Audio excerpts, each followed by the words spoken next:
Hello and welcome. In this video, we will see the new negation option for SDN dynamic address filters for the ACI Direct Connector in FortiOS.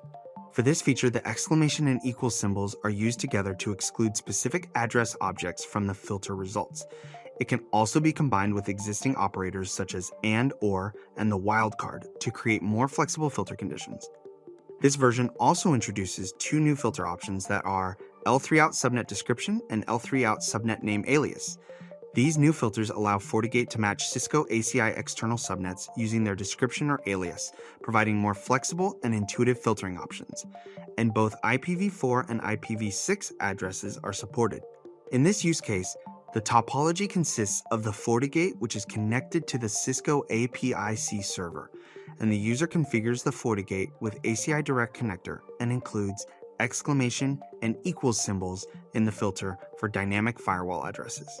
And then we will see how the FortiGate can resolve the dynamic firewall addresses for both IPv4 and IPv6 through the ACI Direct Connector. Now let's go to the setup for this demo.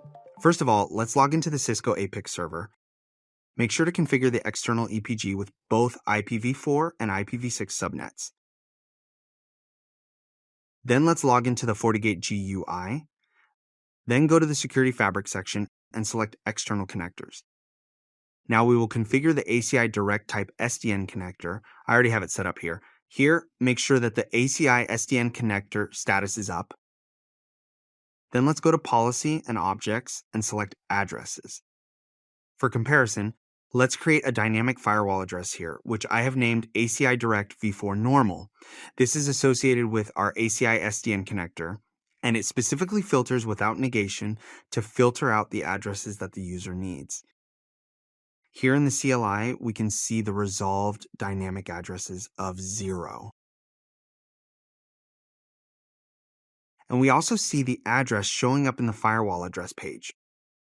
If we go back to the APIC server, we can again confirm the resolved IP address is correct. Now let's create a dynamic firewall address. ACI Direct v4 Negation 1 associated with the ACI SDN connector.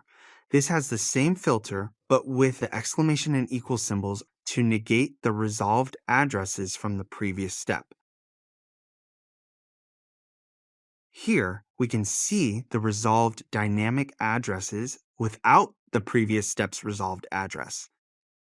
Now, let's create another dynamic firewall address named ACI Direct v4 Negation Wild to work with negation and a wildcard.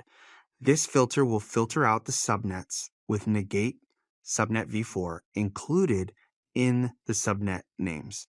Let's create one more dynamic firewall address called ACI Address 4 L3 out subnet description to demo the newly added filter L3 out subnet description. Again, the resolved dynamic addresses will show up in the dynamic firewall address configuration. Similarly, we will create another dynamic firewall address called ACI Address 4 L3 out subnet name alias to demo the other newly added filter L3 out subnet name alias. Again, the resolved dynamic addresses shows up in the dynamic firewall address configuration as well. And we can see the same thing for IPv6 negation option. This concludes our demo for the new negation option for SDN dynamic address filter for ACI Direct Connector. Thank you for watching.